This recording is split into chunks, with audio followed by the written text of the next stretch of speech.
Professor Mike, who will chairing Yes. these sessions because there are some excuse. Engineer Hassan Okay. Al-Bahrani, who will take care. Okay. But we hope so, All right. Professor Mike, you will be with us, huh? Don't leave. I'll be able to hang around. I have to make a phone call, but I'll be back in a minute. No problem. Take your time. Thank you so much, Professor Mike.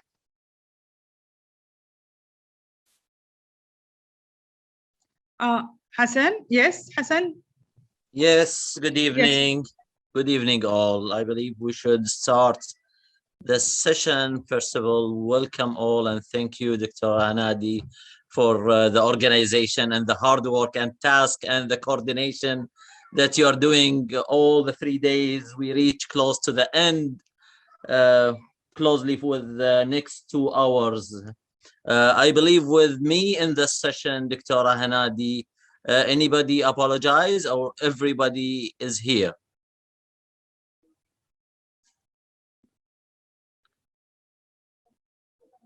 Sorry, your mic, Dr. Hanadi.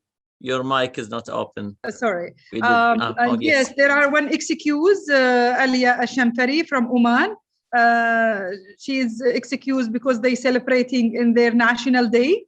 And I think Dr. Irma, who will take care about her sessions. All right, great. So Alia, excuse Dr. Maryam, also and Hakim with Joel, everybody's here, yes? So let's start the first session with Joel. He is an EOS implementer, EOS worldwide company. I would like to introduce him, and please open your mic and introduce yourself. Wonderful. Thank you, everybody, for having me. My name is Joel Swanson, and I am here representing a company called EOS Worldwide, which is the name of a company. It's also the name of a system. And so in the spirit of entrepreneurship, what I would like to do today is to introduce you to one particular tool that I think is of immense value to visionaries and other people who are involved in the entrepreneurial ecosystem. And so at a high level, EOS as a system is about helping you get a grip on your business. And there's 3 main components of EOS. We call vision, traction, and healthy. So vision, meaning first getting the leaders of your organization 100% on the same page in terms of where your organization is going. And then more importantly, how do we actually get there? And then the traction component is all about discipline and execution. So how do we teach leaders to be people who can master execution so that we can actually achieve your vision? And then healthy is about helping you as leaders advance in what is really a functional and cohesive team. Because oftentimes leaders, when you get them together, just don't function well as a team. And it all starts with the leadership team, and then it cascades through the organization. So eventually, everybody in the organization is crystal clear in the vision, is disciplined and accountable in how they execute toward it. And all teams in the organization are advancing in that functional, healthy, cohesive kind of way. And so big companies have entire strategic planning departments. When we're talking about smaller entrepreneurial growing organizations, strategic planning is something that you have to do yourself, and you can't outsource somewhere. And our founder, Gino Wickman, says that strategic planning is often too complex, and an organization's vision is seldom clear and concise. So the problem isn't that there is no vision. The problem is that there are several or more than one version of the vision, and the vision tends to be too complex for the people in your organization to grasp. So most of the people on this call are visionaries. So you're idea people, you've got lots of ideas, you've got lots of energy, you're good at looking at the world in different ways. And visionaries often lose track of the fact that most people don't think that way. And so we need a way to be able to take your vision and cement it down in a way that other people can understand so that they can help you execute that vision. And so there are 6 tools in the EOS model, and we're not going to go through all of them. I'm just going to give you a little bit of context, and then we'll go into the one tool that I want to talk about here. So vision is getting everybody in the organization 100% on the same page. Where are we going? How are we going to get there? Then the people component is all about helping make sure that we get the right people in your organization, and we get those right people in the right seats in your organization. The data component is about running your company based on information and not based on somebody's opinion or somebody's emotions. And then the issues component is about becoming a company that's okay with the idea that we have problems, we have issues, and we need people who can just raise their hand and say, we've got a problem here. And there's a certain way that we deal with those in EOS. And then fifth is process. And this is about just making sure the most important things are done the same way every single time in the organization. And then the traction component is where we take all those wonderful ideas and we bring it down into something that normal people can actually execute. And so the vision component has several disciplines under it. The first is called answering the 8 questions. And this is the tool that I want to introduce you to. This is the first page of what we call the Vision Traction Organizer. And there are 8 questions. There's 5 on this page. There's 3 on the next. And the big idea here is that to the degree that you and whoever you would consider to be your leaders can be on the same page with the answers to these 8 questions, that's the degree to which you've got a vision that's really shared. And that's the degree to which you can take that vision and get others to help you with it. So there isn't any magic in the questions. The magic is in the alignment and getting all of your people seeing the same thing. So core values, core focus, 10-year target, marketing strategy, 3-year picture. Page 2 of the VTO has 1-year plan, rocks, and issues. So I'm going to go into each of these in a little bit more depth. And by the way, at the end of this, I'm going to show you how to get this tool. And so you don't need to frantically take notes if you're trying to capture content. So first is core values. And core values is just about deciding who are the right people for your organization. So where companies get into trouble with core values is they try to create something that isn't necessarily there. In EOS, what we always teach is discovering the core values that absolutely already exist in your organization. So once we discover them, we just have to define them and be sure that we live and breathe those core values so that all of the tools and processes in the organization make sure that they drive those things.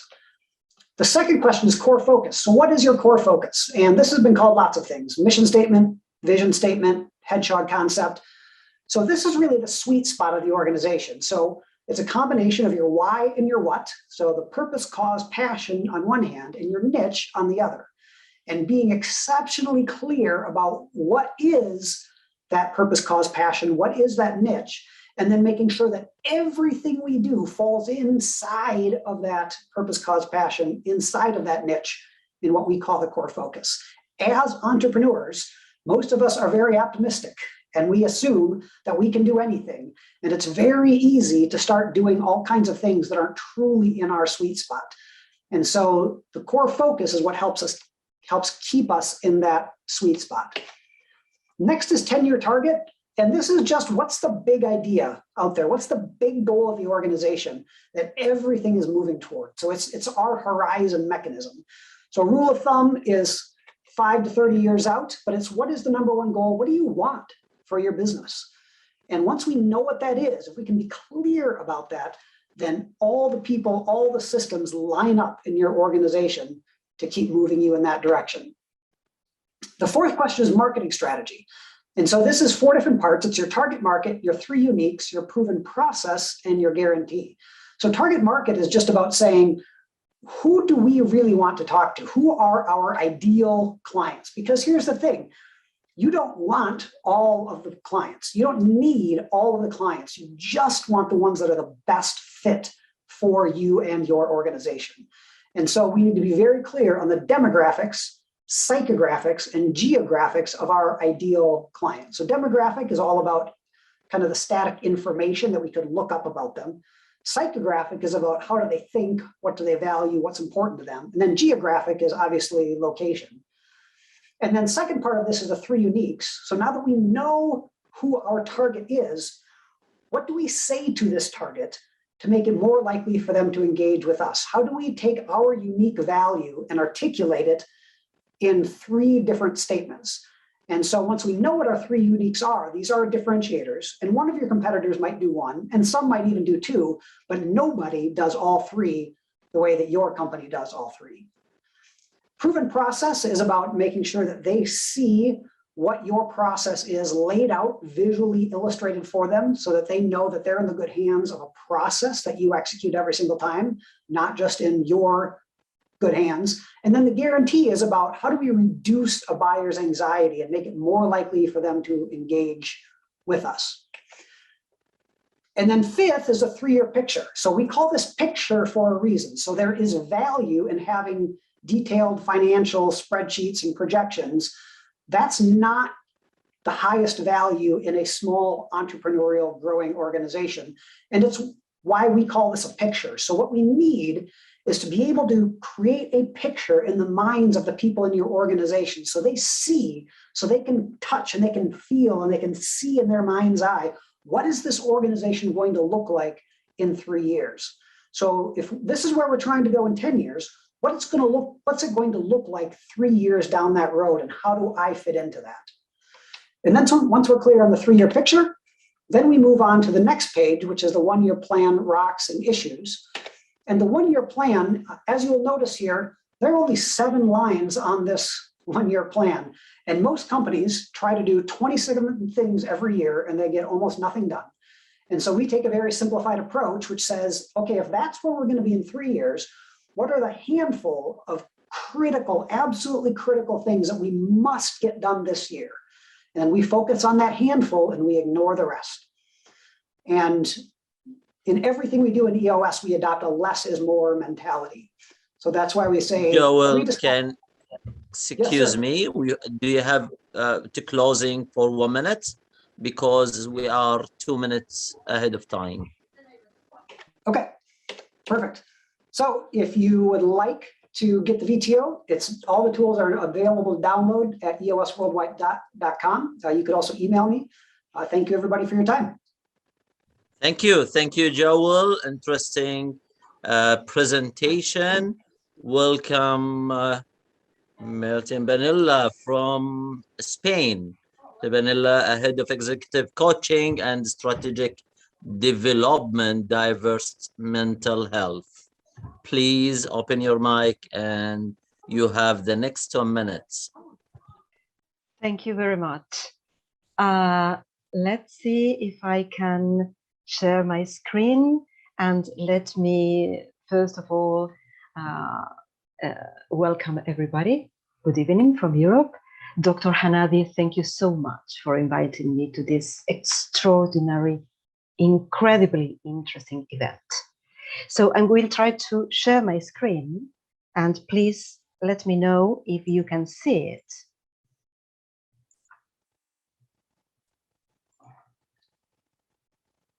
Can you see it, right? Yes, you are good to go. Excellent. So I will try to be within 10 minutes, which is kind of complicated because of the topic, but I will try it anyway. And I would like to open this with an invitation. I'd like you to try to think about entrepreneurship under a different light, in a different way. So we have an old paradigm, and now we have a new paradigm. And this new paradigm needs to include well-being and mental health. These 2 components were completely disregarded for too long. And now we are paying the consequences. And this is the data that I'd like to share with you. And also I'd like to share with you some things that we can do, because I always like to be part of the solution and not just part of the problem. So, yes. So very briefly, this is today's agenda, if I can do it.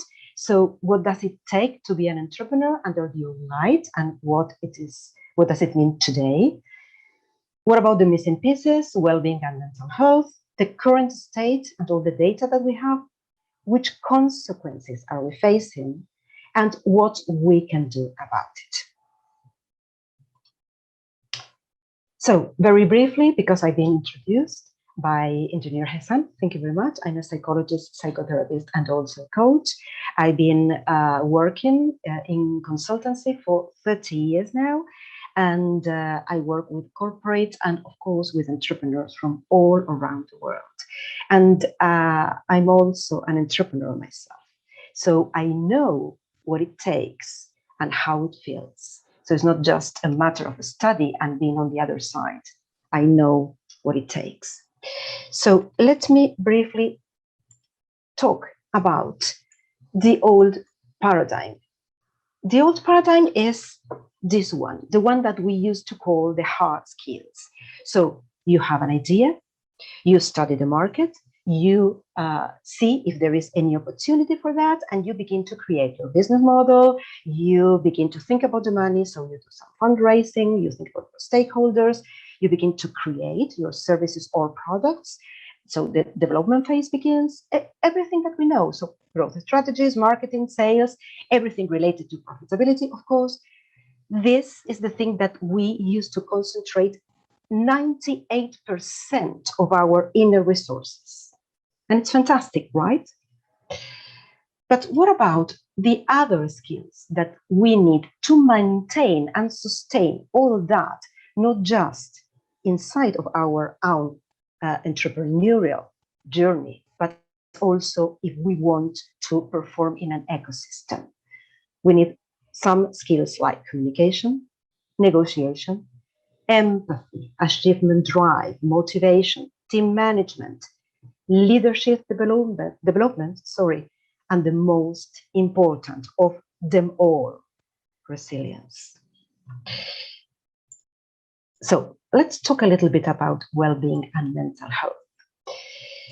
Here you have a very interesting definition about mental health. It's a definition given by the World Health Organization, and it is defined as more than the absence of mental disorders.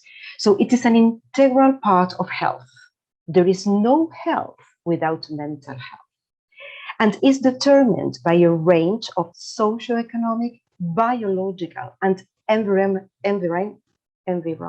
I cannot say that word, I'm sorry, factors. Sometimes it's difficult at this hour here. Let's take a look at another definition. This is a fantastic definition by the APA, the American Psychological Association. And the definition of well-being is the following: a state of happiness and contentment with low levels of distress, overall good physical and mental health and outlook, or good quality of life. Let's let these words resonate with us a little bit.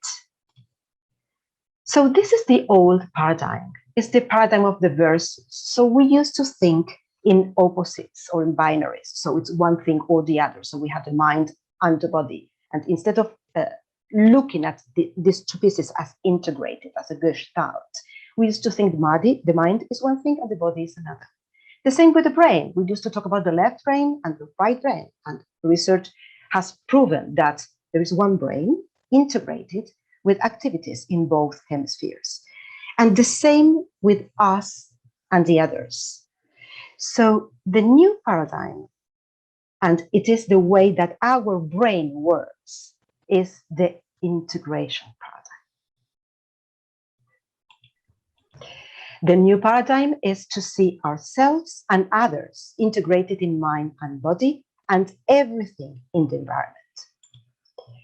So this, I'm going to fast forward to get, this is the main new concept. So you Yes, are... Nathan, sorry to interrupt you, but I know, but I'm going to I take hope that 2 you're minutes. closing within 2 minutes. Yeah. Yes, please. Yeah, 2 minutes. So this is the new model. That's a model that I love, that I'm more than happy to share with all of you. It's a model that contemplates the personality, the human capital, the active performance, and the environment as well. But also, let me share with you some data very briefly. We are 500 million of entrepreneurs all around the world, 8% of the global population. And 72% of entrepreneurs are directly or indirectly affected by mental health issues. Let's look at this very briefly. Depression and attention deficit hyperactive disorder are between the 36.6 and 35.4%, followed by substances abuse and bipolar disorder. So these are incredible data. So I'm going to forward. We are facing, of course, an entrepreneurial health crisis. So how we can be part of the solution. And I'm going to close with this. This is the new thing, the new paradigm that we really have to think about. We need to be proactive instead of reactive. So we don't have to wait after 3 years of our entrepreneurial journey to face the consequences and try to do something about it. We need to address the thing as of the beginning. We have to create paths with the help of assessments, with the help of coaches and mentors. We need to respect sleep, food intake, leisure time. We need to upskill and base a lot of our efforts in well-being, trying to avoid all the mental health consequences and impact that we have seen before. And the last part, we need to begin to think in systems. We are all interconnected. We are not partialized. We are not pieces of alienated. We all make a big puzzle. And I'm happy to share with this presentation, and I'm happy to talk more about this with more time. Thank you all for listening. Thank you very much. An agile structure for entrepreneur. Exactly. So the mental health, yeah, brilliant presentation. I will pass the mic to Hakan, founder of IT Xenia Network from Sweden. Please open your mic, introduce yourself, and the floor is yours for the next 10 minutes. And I would like to make sure that the others will have my share of time at the end of this presentation. So equally, the next 30 minutes will be for the next 3 presenters. Please open your mic, Mr. Hakan. Thank you so much. And thank you, Dr. Hanadi, for the invitation to be with you today. Excellent opportunity. And I have been asked to share a little bit about innovation and entrepreneurship from a Swedish perspective, which is an interesting task. I am Swedish. I live in Sweden, and I see if I do this right. This is the one that I want to share. Okay.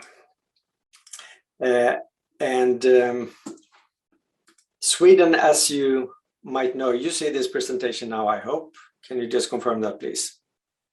Yes, clear and neat. Good. You might wonder why the interest of looking at a Swedish perspective, and many people around the world are looking at Sweden due to our political or social or financial reasons. And in the COVID-19, as you know, Sweden was sticking out, being a little bit different. Why is that?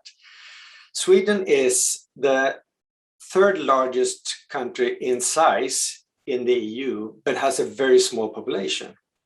So how come a small country as Sweden with only 10 million people can be number 2 in the world on innovation and number 8 or 9 maybe in entrepreneurship? That is the reason why people are interested in such a small country as Sweden. We have a music export from Sweden that you might know from ABBA, and we have several others as well that are famous.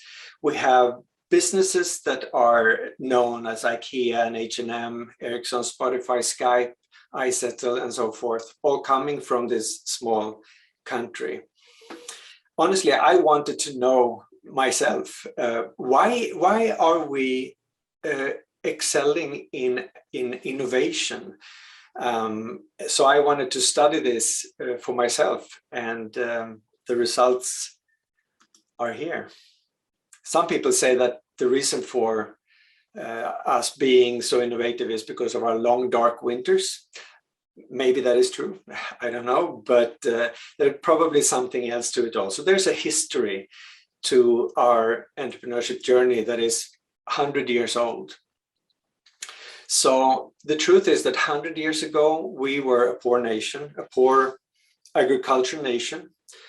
And today we have the top of the GDP in the world. And the history started already in 1964 when we passed the Freedom of Trade Act. So that meant that whoever wanted to start a business could do that. In 1920, for the first 60 years of this period, we laid the foundation for the industry, including telecommunication with Ericsson over this period. And then the Swedish business miracle started actually after World War II, when the industry went through a steel bath. Banks had to take over a third of the businesses, and with rationalizations, unemployment that came in the wake of that. But those left standing, both workers and management, got higher salaries, and that's where it started. And we coined the Swedish model around 1930. And that meant that employees and the companies would share the benefit of any ongoing rationalization. So that was beneficial for all, and that also spurred the innovation and the work to go on. So this became a reason for quick increase in income for the common worker. And then came a period when the role of the entrepreneur was replaced by more power to politicians, and the socialism entered the scene. And what we saw from that was that though it was many positive changes in society, it also proved that the growth and change was declining. Then we came to the 1980s with the deregulation of the financial markets. So now anyone could borrow money to start a business. In 1989, the collapse of the Soviet Union happened. And now with the Soviet Union and with China, our market for Sweden grew from 600 million people, that was the current market that we had, to 7.2 billion. And that was happening very, very quickly. And then, of course, in the 1990s, we had the digitalization, where internet arrived. We had a much larger market, and we were really early on a thorough digitalization in our community. And a lot of businesses moved to the cloud. And this is what people call the perfect storm. So we had already a preparation. People were very entrepreneurial and curious. And now we got an opportunity to open the world. And we were very well prepared for that at the time. So, but there are other things as well. A desire to try new things. We have always been looking to the US, Silicon Valley, and the music scene and all the trends coming from there.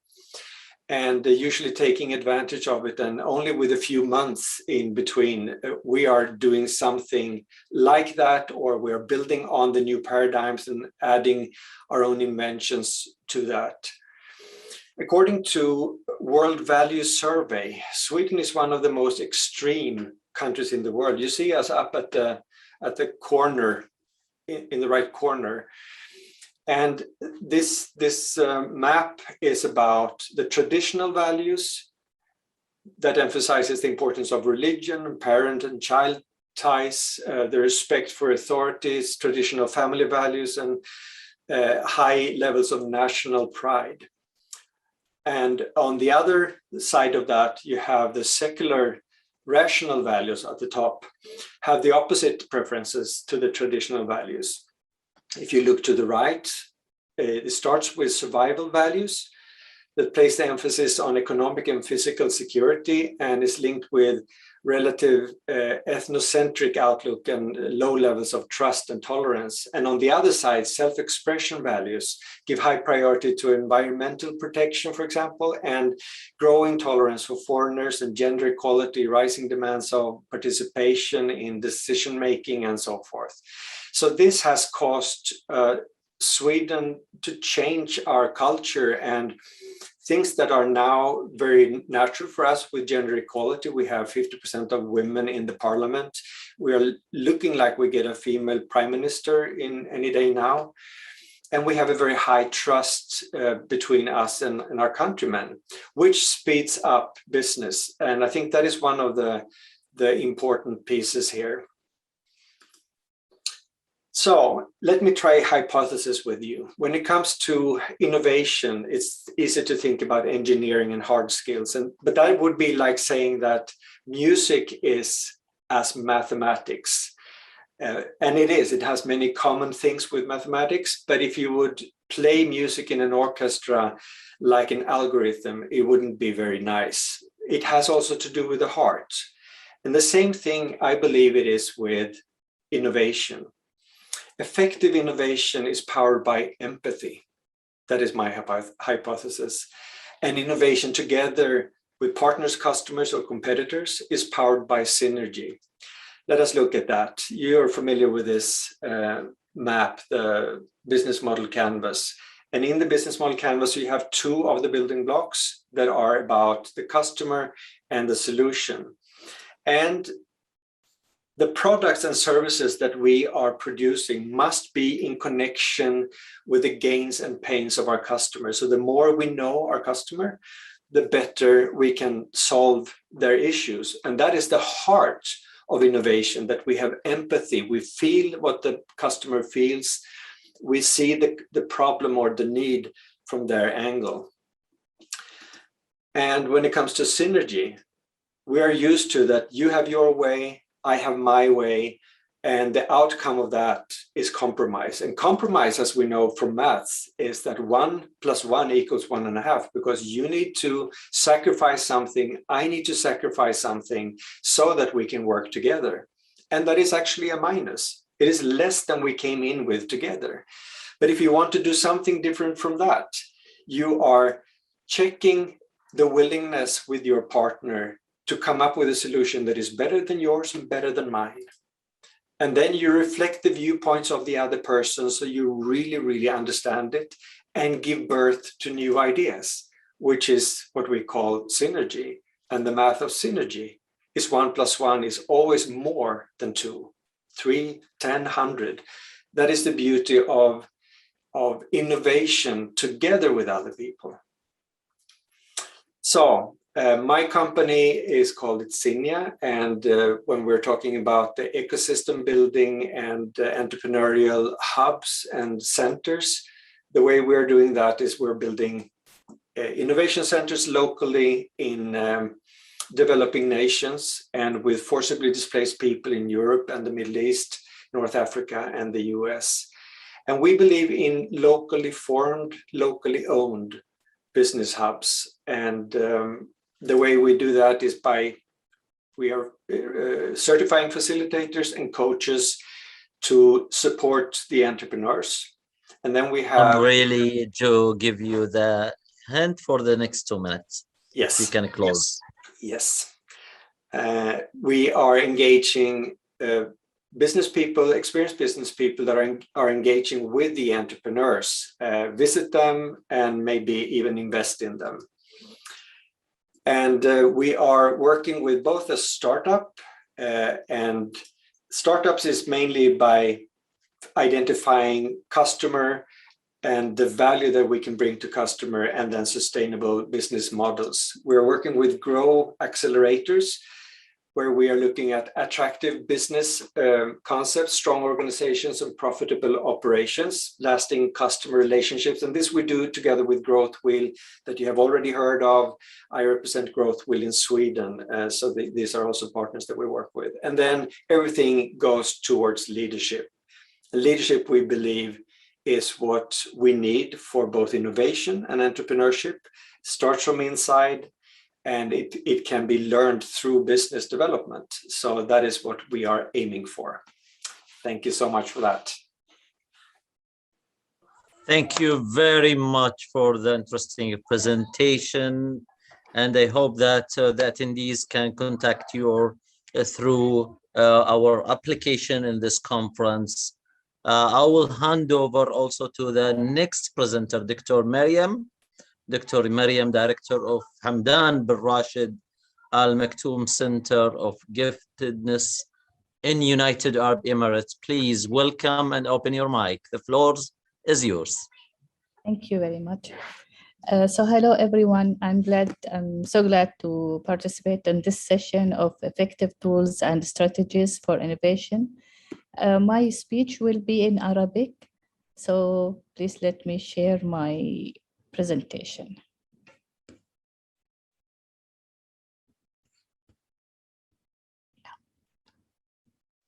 Excuse me, there are a translation, direct translation for the foreigner. If they want to convert your channel, more than welcome. أنا حابة أشارككم اليوم بتجربتنا في مركز حمدان بن راشد آل مكتوم للموهبة والابتكار كأحد الجهات الحاضنة للابتكار وجهودنا في هالمجال. طبعا احنا ارتكزنا على مقولة الشيخ محمد بن راشد: الابتكار ثقافة للريادة. فتركيزنا كان على الابتكار طبعا لريادة المجالات المختلفة اللي موجودة. ببساطة طبعا تعريف الابتكار يوجد العديد من التعريفات، لكن ببساطة هو عبارة عن تحويل الأفكار الإبداعية أو الابتكارية إلى منتج أو جهاز أو عملية أو خدمة لتحسين جودة الحياة. طبعا الابتكار ممكن يكون منتج أو جهاز أو إجراء أو عملية. إحنا عندنا في المركز نركز على الابتكار الخاص بالمنتج أو الأجهزة. عندنا في الإمارات الاستراتيجية الوطنية للابتكار في 2014 والاستراتيجية الوطنية للابتكار المتقدم 2018. الاثنين دعوا أو يهدفون إلى جعل الإمارات ضمن الدول الأكثر ابتكاراً في العالم بحلول اليوبيل الذهبي للاتحاد، اللي هو إن شاء الله السنة بنكون 50 سنة من الاتحاد. فمكانة الإمارات احنا نشوف أن تكون حاضنة عالمية للابتكار. وفي مؤشر الابتكار العالمي 2020 حققت الإمارات المركز 34 دولياً والأول عربياً في هذا المؤشر. من بعض الجهات داعمة للابتكار أو اللي عندها برامج خاصة برعاية الابتكار والمبتكرين، عندنا مركز محمد بن راشد للابتكار الحكومي، عندنا مختبر الابتكار الحكومي، أسبوع الابتكار للإمارات، صندوق محمد بن راشد لدعم الابتكار، متحف المستقبل، مسرعات دبي للمستقبل، هاكاثون الإمارات، قمة الابتكار، جوائز الابتكار، ومركز حمدان بن راشد آل مكتوم للموهبة والابتكار اللي بيكون كلامنا فيه اليوم.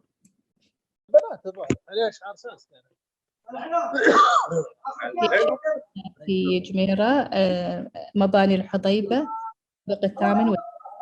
سيارة تصدم يا حبيبي تطلع لك بدية. المبادرات الرئيسية طبعا مركز حمدان بن راشد الموهبة الابتكار عبارة عن مبادرة تابعة لمؤسسة حمدان بن راشد آل مكتوم للأداء التعليمي المتميز، وعندنا 3 مجالات رئيسية لعمل المؤسسة. مجال الجوائز اللي هي أفضل يعني مثلا أفضل الطلاب، أفضل المعلمين، أفضل المدارس، خاص بالإديوكيشن وينزل على المدارس. والمجال الآخر اللي هو الابتكار والموهبة اللي متمثل في المركز. إذا تكلمنا على المجال الأول اللي هو مجال الابتكار، المركز يقدم خدماته في مجالين، في الموهبة وفي الابتكار. في مجال الابتكار من خلال فاب لاب الإمارات. فاب لاب الإمارات عبارة عن بيئة حاضنة للابتكار تحول الأفكار إلى منتجات أو أجهزة. طبعا هذا تم إطلاقه في عام 2015 اللي هو عام الابتكار في الإمارات. إذا قلنا شو الفاب لاب، الفاب لاب مختصر لكلمتين اللي هي فابريكيشن لابوراتوري، اللي هو التصنيع الرقمي، مختبر التصنيع الرقمي. الفاب لاب هي فكرة طلعت في جامعة MIT. البروفيسور نيل كان أول شخص فتح عفوا أول شخص فتح مختبر للابتكار، وشكل الفاب فاونديشن اللي هو بعده انتشر في العالم كله. الفاب فاونديشن موجود في أكثر من 1700 موقع، وتعد الإمارات فاب لاب الإمارات أول مركز للفاب لاب فتح في الإمارات.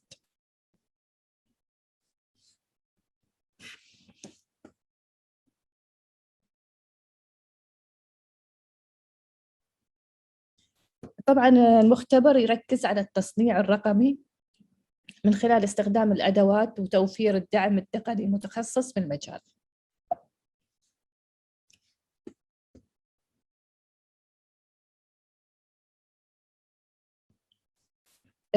فاب لاب الإمارات هو عبارة عن مختبر للتصنيع الرقمي يوفر بيئة داعمة للابتكار، ويتميز بتوفير بنية تحتية متكاملة نوفر فيها الأجهزة والأدوات والبرامج والدورات في مجال التصنيع الرقمي، ونهدف إلى تحويل الأفكار المبتكرة إلى مشروعات واقعية ومنتجات.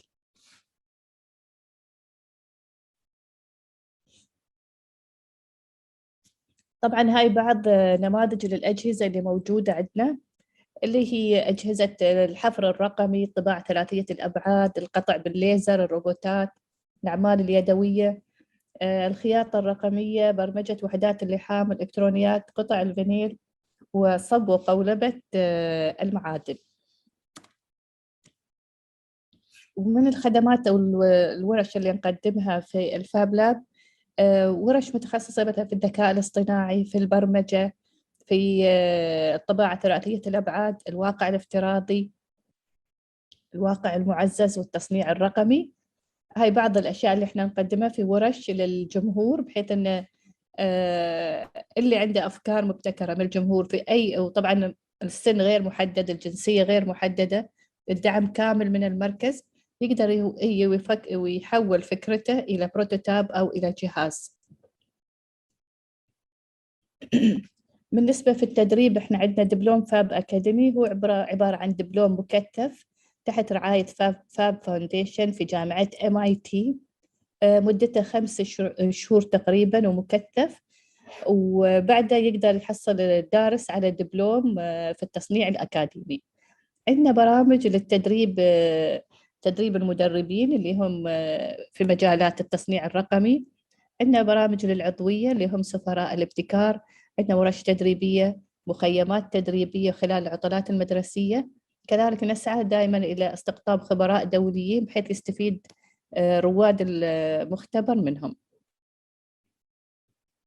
الجانب الآخر إحنا نرعى المشاريع الابتكارية، أي شخص عنده فكرة يحولها عندنا في المختبر من خلال مسابقة مبتكرون. هاي مسابقة نطلقها للميدان، يتم تحكيم الأفكار اللي تتقدم، والأفكار الفائزة يتم دعمها بالكامل للتصنيع في المركز وللتسويق في المجتمع. كذلك إحنا روادنا يشاركون في مسابقات محلية وعالمية بأجهزة أو بروتوتايبات مصنعينها عندنا في المركز، وفازوا بجوائز على المستوى المحلي والعالمي، جوائز متقدمة. المشاريع الابتكارية هي عبارة عن دعمنا إحنا لطلبة الجامعة، يكون عندهم مثلا مشروع تخرج يحتاج مساعدة، يعني مثلا الطالب عنده فكرة يبي ينفذها ويحتاج مساعدة، إحنا عندنا مهندسين متخصصين، عندنا الأدوات وعندنا الأجهزة اللي ممكن تساعدهم، فممكن يسويه عندنا وإحنا ندعمه في المجال. I'm sorry, أنا آسف دكتورة, the last 2 minutes if you can close or wrap up. عندنا الخيارات للمعارض والمؤتمرات اللي هي المشاركات المحلية والدولية في المعارض والمؤتمرات. مصادر التعلم، احنا نحاول نغني المكتبة بالإصدارات الخاصة بالتصنيع الرقمي بحيث يستفيد منها الرواد، وعندنا شراكات عالمية ومحلية في مجال الابتكار. المخيمات التدريبية اللي هي الصيفي والشتوي والربيعي، وفئات من 8 وطالع. هاي بعض النماذج المشاريع. وعندنا زيارات خارجية وداخلية. الخارجية من خلال فان متنقل أو فاب لاب متنقل، نروح للمستهدف في مكان نقدم له الورش هذه. الدبلوم تكلمنا عنه على السريع، ومسابقة مبتكرون. طبعا الجانب الثاني هو مجال الموهبة. احنا طبعا حققت الإمارات المركز 22 عالميا في تقرير تنافسية المواهب العالمية إنسياد. فإحنا نسعى إن إحنا في المركز نكتشف ونرعى الموهوبين بخلال برامج مختلفة. يمكن الوقت الحين ما يسعنا نكمل. وهذا تقريبا كل شيء عن مجال التصنيع الرقمي وفائدة الإمارات في المركز. أشكركم. شكرا دكتورة مريم، معلومات مفيدة وقيمة. أنا أعتقد الحين Excuse me. ننتقل. Yes, دكتور. I would like to thank Dr. Mariam. Dr. Mariam, it's our close friend. She is participating in our conference from first day. She's joining all the sessions, participation, interacting. Thank you so much, Dr. Mariam, to be being late with us, because the rest of the people from rest of the world, but we are very midnight. Thank you so much, Dr. Mariam. I appreciate your potential and support for us. And this is not something is unbelievable, because this is the UAE always supporting Kuwait. My pleasure. Thank you.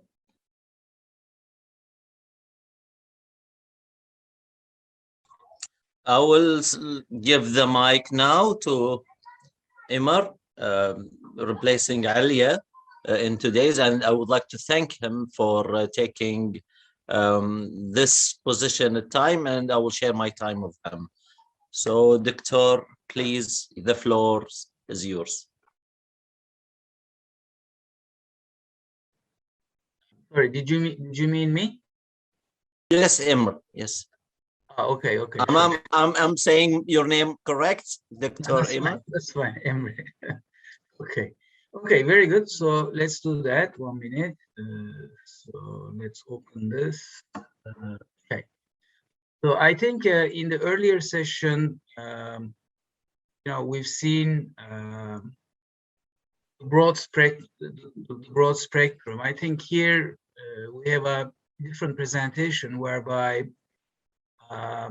we hopefully will demonstrate how you can go about in a practical way training an AI algorithm, okay, in developing fragrances.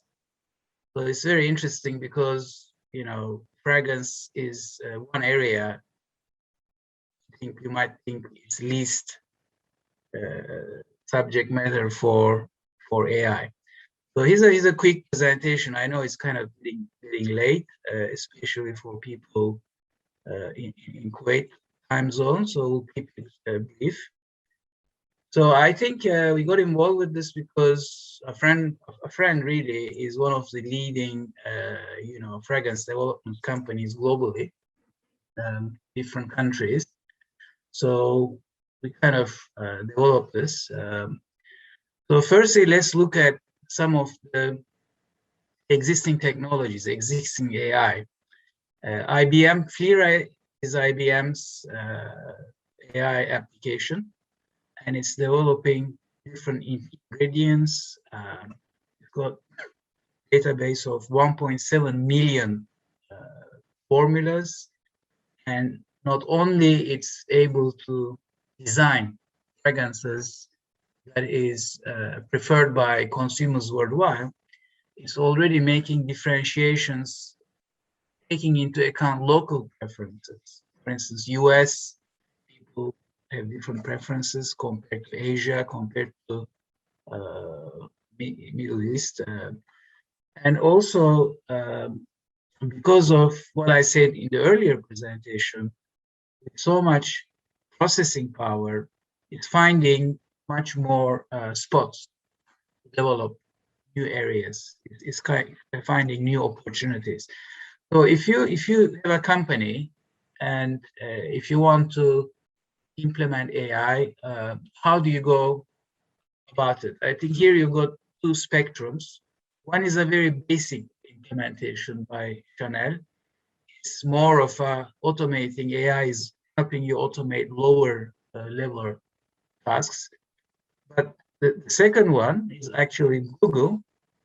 It's machine learning. It's got a database of sense. It can assess modular structure and identify. You can say, for instance, I like earthy smells, okay? So it's making that associations. And people say in future, it will be as good as vision and hearing, music and movies. The fragrances designed by computers. So the approach we took in this is we didn't do any work in this segment. We are more in travel, aviation, and so on. So we analyzed it, and we thought about building blocks of fragrances.